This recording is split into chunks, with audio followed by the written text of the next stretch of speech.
ಎಲ್ರಿಗೂ ನಮಸ್ಕಾರ. Trees can talk each other. Trees having A WhatsApp group. ಹೌದು, ಮರಗಳು ನಮ್ಮಂತೆ ಧ್ವನಿಯಿಂದ ಮಾತನಾಡುವುದಿಲ್ಲ, ಆದರೆ ಅವು ಭೂಮಿಯ ಕೆಳಗಿರುವ ಒಂದು ಜಾಲದಿಂದ ಒಂದು ಮರ ಇನ್ನೊಂದು ಮರವನ್ನ ಮಾತನಾಡಿಸುತ್ತವೆ.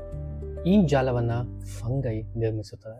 S, there is a network made by fungi. ಈ ಜಾಲವು ಹಲವಾರು ಮರಗಳ ಬೇರುಗಳನ್ನು ಸಂಪರ್ಕಿಸುತ್ತವೆ. ಇದರಿಂದ ಮರಗಳು ನ್ಯೂಟ್ರಿಯೆಂಟ್, ವಾಟರ್ ಮತ್ತು ಸಿಗ್ನಲ್ಸ್ಗಳನ್ನು ಹಂಚಿಕೊಳ್ಳುತ್ತವೆ. ಈ ಸಂಪೂರ್ಣ ವ್ಯವಸ್ಥೆಗೆ ವಿಜ್ಞಾನಿಗಳು ಒಂದು ಹೆಸರನ್ನು ಇಡ್ತಾರೆ, ಅದುವೇ wood wide web. How interesting ಅಲ್ವಾ? ಇದಕ್ಕೇನಾದರೂ ಎಕ್ಸ್ಪೆರಿಮೆಂಟ್ಗಳೇನಾದರೂ ಇದೆಯಾ ಅಂತ ನೀವೇನಾದರೂ ಕೇಳಿದರೆ, yes, my video never ends without scientific proofs and an experiment. ಭೂಮಿಯ ಕೆಳಗೆ ಮೈಕೋರೈಸಾ ಎಂಬ ಫಂಗಸ್ ಸಣ್ಣ ತಂತಿಗಳಂತೆ ಬೆಳೆಯುತ್ತವೆ. ಅವುಗಳಿಗೆ ಮೈಸೀಲಿಯಂ ಎಂದು ಕರೆಯುತ್ತಾರೆ. ಈ ತಂತಿಗಳು ಒಂದು ಮರದ ಬೇರಿಂದ ಇನ್ನೊಂದು ಮರದ ಬೇರಿಗೆ ಅಂಟಿಕೊಂಡು ಬೆಳೆಯುತ್ತದೆ. ಇದು ಒಂದು ಬಯೋಲಾಜಿಕಲ್ ಇಂಟರ್ನೆಟ್ ನೆಟ್ವರ್ಕ್ ಆಗಿ ಕೆಲಸ ಮಾಡುತ್ತದೆ. Trees share 3 main things. One is carbon.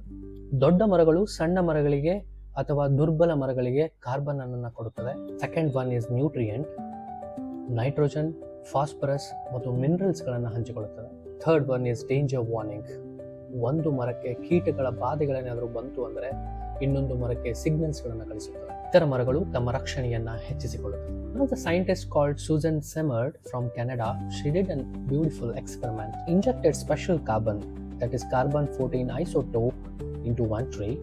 Sometimes she found the same carbon into neighboring trees. This proved that carbon moved from one tree to another tree because of the fungus network.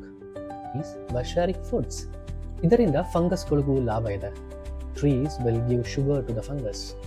ಬದಲಾಗಿ fungus ಮರಗಳಿಗೆ water, nutrient, communication network ಅನ್ನು ಕೊಡುತ್ತದೆ. Both help each other. This is called symbiosis. Think of it like trees are mobile phones. The network is an internet. Carbon and signals are the messages. Forest having a WhatsApp group. ಸಂಶೋಧನೆ ಕಾಡಿನ ಬಗ್ಗೆ ನಮ್ಮ ಅರಿವನ್ನ ಬದಲಿಸಿದೆ. ಕಾಡು ಬೇರೆ ಬೇರೆ ಮರಗಳ ಗುಂಪಲ್ಲ, ಇದು ಒಂದು ಇಂಟರ್ ಕನೆಕ್ಟೆಡ್ ನೆಟ್ವರ್ಕ್ ಸಿಸ್ಟಮ್. ಧನ್ಯವಾದ.